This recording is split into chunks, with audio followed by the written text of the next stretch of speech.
अगर डिस्क्लेमर को स्किप कर दिया तो तुम्हारी बॉडी से बहुत सारे पार्ट्स स्किप हो जाएंगे। तो सुन लो, इस वीडियो को देखने से पहले हेडफोन, ईयरबड या ईयरफोन पहन लो, क्योंकि इस वीडियो में प्रयोग किए गए शब्द अर्थ का अनर्थ कर देते हैं। तो कृपया सतर्क रहें, सावधान रहें जुर्म के खिलाफ।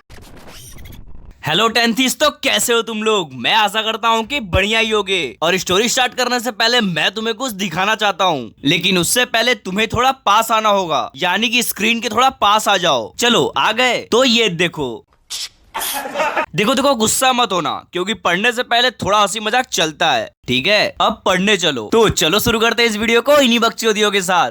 आइए देखते हैं, बैठचंद मजा आएगा। स्टोरी स्टार्ट करने से पहले मैं तुम्हें एक माइंड मैप दे देता हूँ। तो सुनो, इस स्टोरी में एक लेंचो नाम का आदमी होगा, जिसको भगवान के ऊपर कुछ ज्यादा ही भरोसा होगा, और उसके भरोसे को देखकर तुम लोग शॉक हो जाओगे। तो चलो, इतना माइंड मैप काफी है, अब बढ़ते हैं स्टोरी की तरफ। तो हमारी स्टोरी का नाम है अ लेटर टू गॉड, जिसे लिखा है जीएल फ्यूंटेस ने, ठीक है? देखो, एक वैली होती है जहाँ पे सिर्फ एक ही घर है, जो कि लेंचो का है। और जब तुम उस वैली पे खड़े होकर सब कुछ देखोगे तो तुम्हें बहुत ही सुंदर नजारे दिखेंगे, जैसे कि नदियां, हरे हरे घास, कॉर्नफील्ड, सब कुछ एकदम सुंदर दिखेगा। देखो, यहाँ पे कॉर्नफील्ड का मतलब मक्के का खेत होता है, ठीक है? लेकिन जो लेंचो था वो बहुत परेशान था, और उसके परेशानी की वजह बारिश थी। मतलब कि लेंचो को अपने खेत के लिए बारिश चाहिए थी, ताकि उसका मक्के का खेत बढ़िया से तैयार हो जाए। फिर लेंचो आसमान की तरफ देखता है, वो भी नॉर्थ ईस्ट डायरेक्शन में, और फिर आसमान को देखते हुए कहता है कि लग रहा है बारिश होने ही वाली है। ये सुनकर लेंचो की वाइफ, जो कि डिनर बना रही थी, वो कहती है कि हाँ, अगर भगवान ने चाहा तो बारिश जरूर होगी। जो लेंचो के बड़े बच्चे हैं वो खेतों में काम कर रहे थे, और जो उसके छोटे बच्चे थे वो घर के आसपास खेल रहे थे। फिर कुछ देर बाद लेंचो की वाइफ सबको आवाज लगाते हुए कहती है कि डिनर तैयार हो गया है, आके सब लोग खा लो। फिर जैसे ही सब लोग खाने के लिए बैठता है, वैसे ही बारिश शुरू हो जाती है। फिर लेंचो एकदम से खुश हो जाता है कि हाँ, फाइनली बारिश हो गई, और अब उसका मक्के का खेत एकदम तैयार हो जाएगा। फिर लेंचो कहता है कि ये मेरे लिए बारिश की बूंदे नहीं है, बल्कि ये पैसे हैं जो आसमान से गिर रहे हैं। फिर वो बारिश के बूंदों को कंपेयर करते हुए कहता है कि ये जो बड़ी बूंदे हैं वो 10 सेंट की हैं, और जो छोटी बूंदे हैं वो 5 सेंट की हैं। देखो, यहाँ पे लेंचो इसे इसलिए कंपेयर कर रहा है क्योंकि किसान के लिए बारिश पैसों के ही बराबर होती है, क्योंकि बारिश ही नहीं होगी तो उनकी फसल कैसे अच्छी होगी। फिर लेंचो घर से बाहर निकलता है और उन बारिश के बूंदों को अपने बॉडी पे फील करता है। लेकिन लेंचो की ये खुशी ज्यादा देर तक टिक नहीं पाती है, क्योंकि देखते ही देखते वो नॉर्मल बारिश एक खतरनाक बारिश में कन्वर्ट हो जाता है, और बहुत तेजी से तूफान चलने लगता है, और ओले भी बरसने लगते हैं। देखो, हेलस्टोन्स का मतलब ओले होता है, ठीक है? देखो, अगर ऐसे ही तूफान चलता रहा और ओले पड़ते रहे तो लेंचो का मक्के का खेत पूरी तरह से बर्बाद हो जाएगा। फिर लेंचो सोचने लगता है कि अगर ये नहीं रुका तो मैं तो बर्बाद हो जाऊंगा। फिर जो लेंचो के छोटे बच्चे होते हैं वो कहते हैं कि ओले गिर रहे हैं, चलो बाहर खेलने चलते हैं। फिर वो बच्चे बाहर आके मजे से खेलने लगते हैं। फिर कुछ ही देर में जो लेंचो का खेत होता है वो सफेद ओले से भर जाता है, और जो वहाँ आजू बाजू का एरिया है वो भी ओले से भर जाता है, और देखने में ऐसा लगता है कि किसी ने बहुत सारा नमक डाल दिया हो। फिर लेंचो एकदम सैड हो जाता है, क्योंकि उसके खेत का एक पत्ता तक नहीं बचता। फिर वो अपने परिवार वालों से कहता है कि इस साल हम भूखे मर जाएंगे। फिर लेंचो कहता है कि इतनी तबाही तो टिड्डा भी नहीं मचाता जितना कि इन ओलों ने मचाया है। यानी कि लेंचो ये कहना चाहता है कि अगर टिड्डे होते तो इन ओलों से तो कम ही नुकसान करते। देखो, लोकस्ट का मतलब टिड्डा होता है, ठीक है? फिर लेंचो कहता है कि इस साल हम भूखे ही रह जाएंगे, और यहाँ पे कोई नहीं है जो हमारी मदद करे। फिर वो कहता है कि अब भगवान ही है जो हमारी मदद कर सकते हैं। फिर लेंचो सारी रात सो नहीं पाता और सोचता है कि कल मैं भगवान को एक लेटर लिखूंगा। देखो, लेंचो भले ही एक किसान है, लेकिन वो इतना पढ़ा लिखा है कि एक लेटर तो लिख ही सकता है। फिर लेंचो लेटर लिखने लगता है, जिसमें वो लिखता है कि हे भगवान, तुमने इस साल मेरी फसल को ओले गिरा के बर्बाद तो कर ही दिया है, और मैं आपसे सिर्फ 100 पैसोस मांगना चाहता हूँ, ताकि मैं दूसरी फसल आने तक अपनी जिंदगी चला सकूं।